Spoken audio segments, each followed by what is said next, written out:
see you. Good to see you again. Yeah. Okay, we'll go ahead and get started with our press conference. We have here with us head coach Amy Williams, Logan Nisley, Jessica Petrie, and Britt Prince. And Coach, if you will go ahead and make an opening statement, then we'll open it up for questions for the student athletes. Okay, we're just incredibly blessed to be advancing in this tournament, and I'm incredibly blessed to coach this tough, gritty team here, and I thought they just obviously fought till the final buzzer, and it paid off for us here tonight. Okay, questions for the student athletes, please raise your hand. Hi, Abby Harris, Go Big Redcast. Britt, you had 17 points, 5 assists, 100% from behind the arc today. 10 points, 5 assists yesterday. How's the Big Ten tournament going for you? It's going good so far. I mean, anytime you can come out with a win, it's good. And I think just trying to carry this momentum into tomorrow will be really good for us. This is for, I'm DP from the Ticket FM in Lincoln. Logan, I've got to say, this is a trust the process effort from you. I watched you grind on the board and take bodies and then to hit the 2 big threes. What did this mean for you? I mean, this is a statement game for you to make the plays you made. Yeah, I mean, we talked about it all week long. Making plays for each other is what's going to keep our momentum going forward and win us games.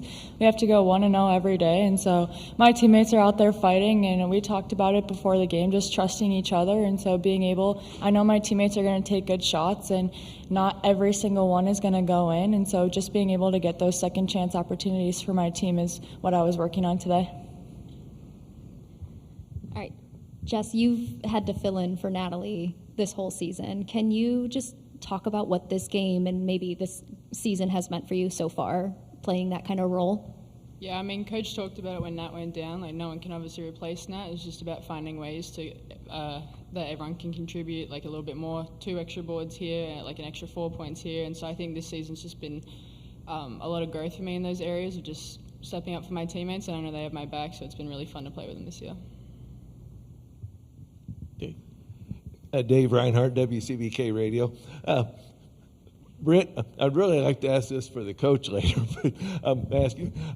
Fouling a shooter in an intense ball game like this, I think it happened twice there in the fourth quarter, one late.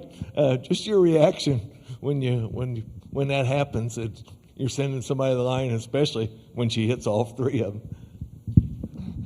Yeah, obviously that's not what I was trying to do. I made a couple mistakes down the road, but I'll learn from it. And, I mean, we still won the game. So, Britt, I've watched you win state title games at Nebraska, and the moments were never too big. Compare winning those titles and having the ball in your hands to having this moment in this big venue with all the eyes on you. Yeah, it's super cool. I mean, I think I just love playing with this team. They're all so great, great humans, great people, great basketball players. So just them trusting me with the ball in my hands late, especially like as a freshman, is something that's really special to me. And yeah, I just love playing with this team. So the last question for each of the players. You had a chance to play yesterday. You start the fourth quarter, I believe, down 7, and yet you had the energy and capabilities to be able to not fold and to be able to come out on top. What does that say about the group that you have this year at Nebraska? Start at the end. I think just the way that we play together, and we all trust each other, like Coach said before the game, just trust your training, trust each other, and I think that helped us a lot down the stretch. Yeah, another emphasis has just been having fun, and I think like this is the best time of the season, it's March Madness, and March is so much fun, and just like cherishing these last couple of games with this group just brought us back today.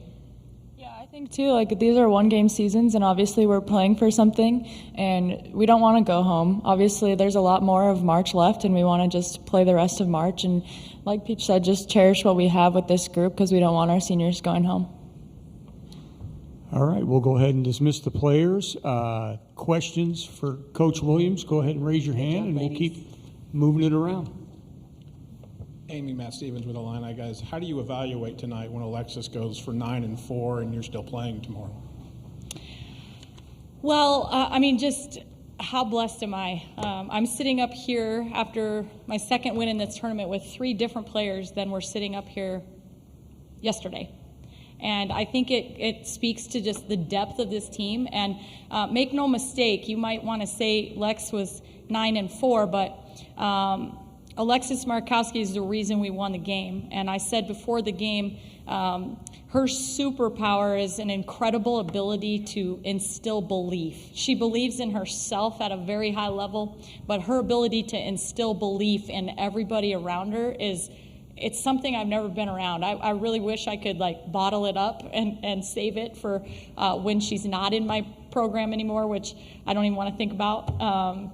But she had us believing heading into that fourth quarter that we were going to win that game. And so I have no doubt that her influence was all over this game. But we just had a lot of other people. Petra Bozan, I think, stepped up and really contributed points in the paint when we needed them the most. And I think yesterday's game that allowed us to play our bench significant minutes really built some confidence up and down our roster to be able to step in and make the contributions that we really needed tonight.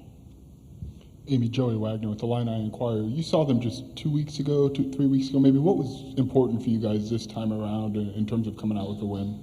Yeah, we wanted to do a better job of trying to protect the paint, and I'm not sure that we did that for 40 minutes tonight. They still got in there, got some and ones, a few too many free throws down in the paint and stuff. But I thought that down the stretch in the fourth quarter, we did a little bit better job of keeping Bostic and McKenzie kind of under wraps. Okay, so not me.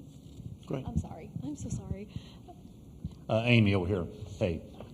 When you look at this, you don't really know who won the game and who lost the game by just looking at all the stats. What do you think you won the game for? What made you win the game? Yeah, I thought just some really tough, gritty plays down the stretch. Logan Nisley grabbing a couple offensive rebounds down the stretch. I thought we had a baseline inbounds play that we were really kind of looking for, is designed to get a backside up screen, but we're thinking get it to the ball side, get it in, and maybe run a little more clock to a different action. And Callan Hake had the courage to be able to look for Jess Petrie on the weak side for that layup that kind of stretched the lead out there, gave us kind of a little cushion and some confidence. I just thought gritty, tough, courageous plays where our team really trusted each other, and that's the biggest explanation. So you started the game, Illinois did, on a 9-0 run.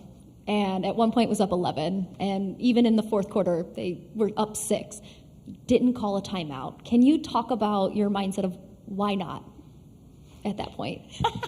I'm quite sure you're not the only person that was asking that in that moment. But earlier this season, we started our Michigan State home game down 10-0. And my brother told me after the game, that's a bold strategy, Cotton. And a little dodgeball quote for you, but I certainly wasn't our strategy going into the game. But I have seen this team be able to regroup and fight back, and I'm really glad that we were able to kind of overcome that and fight back in that first half, and it allowed us to be able to have the timeouts we needed down the stretch.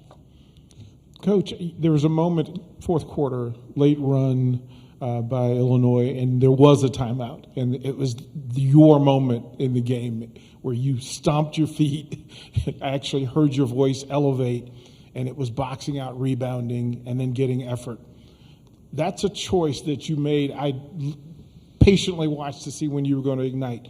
What about that moment said that was the moment that you need to correct the game? Well, we really wanted to stave off any of those dagger threes where an offensive rebound on their part would lead to an open three-point basket. And I thought we had some hustle plays, tips on basketballs that just ended up in their hands and a layup late shot clock or whatever. And right there, I thought we played pretty good defense. We were covering up for each other, flying around, and then we missed a box out on the backside, and it led to a wide open three for them. I thought that was enough for us to take that time out and just catch our attention and regroup and just remind our team how important it was going to be to give them just one shot.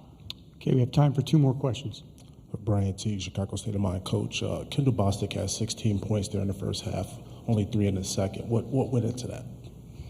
Well, she was on fire early. I mean, she's just a great player. She's just a great player that can do a lot of different things. I thought in the first half her mid-range was just on point. We were not getting to her on the ball screen short rolls, and they were finding her, and she just wasn't even hesitating. She was 5 for 5 before we even knew really what hit us. But I thought she got an open 3 in the second half that she knocked down, and we needed to, she just is so capable with her back to the basket, mid-range, 3-level scorer. It's just crazy. And so you just try to do everything you can to try to slow that down.